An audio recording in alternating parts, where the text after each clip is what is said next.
नमस्कार शेतकरी मित्रांनो, शेतकऱ्यांसाठी आली पीक विमा संदर्भात सर्वात मोठी अपडेट। शेतकरी मित्रांनो, पीक विम्याचे पैसे शेतकऱ्यांच्या बँक खात्यात कोणत्या तारखेला ट्रान्सफर होणार आणि पीक विम्यासाठी हेक्टरी 17,500 रुपये हा निधी मंजूर झालेला आहे।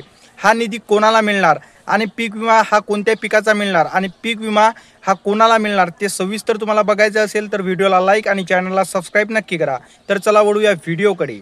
महाराष्ट्रातील खरीप हंगामात झालेल्या अतिवृष्टीमुळे शेतकऱ्यांना झालेल्या नुकसानीची भरपाई प्रक्रिया वेगाने पुढे सरकत आहे। शेतकरी मित्रांनो, राज्य सरकारने जाहीर केलेल्या 31,000 कोटी रुपयांचा पॅकेज मध्ये पीक विमा योजना अंतर्गत हेक्टरी 17,500 रुपयांची मदत शेतकऱ्यांना मिळणार आहे। शेतकरी मित्रांनो, याबाबत संभ्रमित तुम्ही राहू नका, कारण लवकर तुमच्या खात्यात पैसे जमा होणार।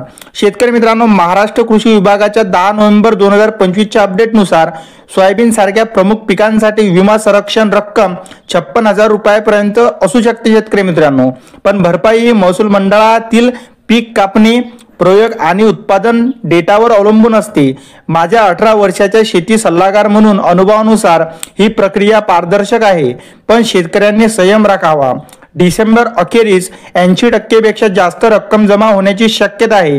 म्हणजे 56,000 पैकी तुम्हाला हेक्टरी किती मिळणार ते या टक्केवारीनुसार तुम्हाला समजेल। शेतकरी मित्रांनो, आता शेतकरी मित्रांनो, पीक विमा भरपाईचे निकष उत्पादन डेटावर अवलंबून असते। ते कसे आहे ते बघूया।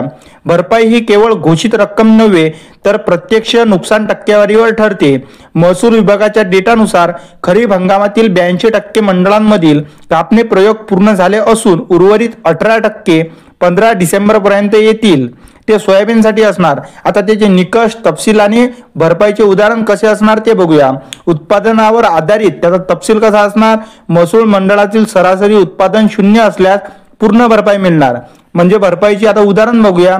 म्हणजे जर शेतकरी मित्रांनो 56,000 रकमांवर 30% नुकसान जर आहे तर 17,500 रुपये रक्कम मिळणार। त्यानंतर नुकसान भरपाईची टक्केवारी कशी असणार।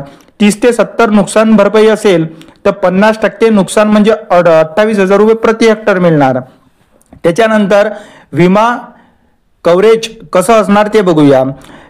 पीएम म्हणजे आपल्या पीक विमा अंतर्गत जे शेतकरी कन्वर्ट आहे म्हणजे SC ST ला अतिरिक्त 10% सुद्धा प्राधान्य मिळणार। शेतकरी मित्रांनो, आता टीप काय आहे महत्वाची, संपूर्ण नुकसान भरपाईसाठी उत्पादन 0 असणे आवश्यक आहे, अन्यथा प्रमाणित रक्कम पीक विमा योजना अंतर्गत 90% शेतकरी सोयाबीन उत्पादक असल्याने हा फोकस सोयाबीनवरच आहे। शेतकरी मित्रांनो, आता भरपाई खात्यात कधी जमा होणार, अपेक्षित वेळापत्रक काय आहे आणि महत्वाचा मुद्दा सुद्धा हाच आहे। शेतकरी मित्रांनो, आकडेवारी संकलन जर बघितलं तर 82% पूर्ण, उर्वरित 15 डिसेंबर पर्यंत शेतकऱ्यांच्या खात्यात पडणार। त्यानंतर पडताळणी केली तर विमा कंपन्या, म्हणजे ज्या विमा कंपन्या आहेत 2, एक रिलायन्स आहे आणि दुसरी आहे IFFCO, आणि कृषी विभागाकडून 7 ते 10 दिवसात याचे वितरण होणार। जमा होण्याची शक्यता आहे डिसेंबर अखेरीस, म्हणजे 15 डिसेंबर पासून ते डिसेंबर अखेरीस हे थेट डीबीटी जमा होणार।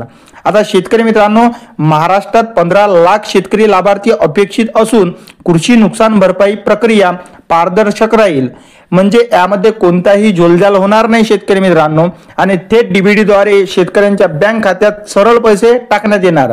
माझ्या अनुभवानुसार विलंब टाळण्यासाठी फार्मर ID अपडेट ठेवा। तर शेतकरी मित्रांनो, सर्वात महत्वाची गोष्ट आहे फार्मर ID आणि आधार, बँक खात्याशी आधार लिंक असणे आवश्यक आहे। जे तुमचे हे 2 डॉक्युमेंट जर क्लिअर असणार तेव्हा तुम्हाला सरसकट पीक विमाचा लाभ तुम्ही घेऊ शकता। तर शेतकरी मित्रांनो, व्हिडिओ आणि माहिती आवडली असेल तर चॅनलला सबस्क्राइब आणि व्हिडिओला आपल्या एक लाईक अवश्य करा। तर चला भेटू पुढच्या व्हिडिओमध्ये, तोपर्यंत नमस्कार, जय हिंद, जय महाराष्ट्र।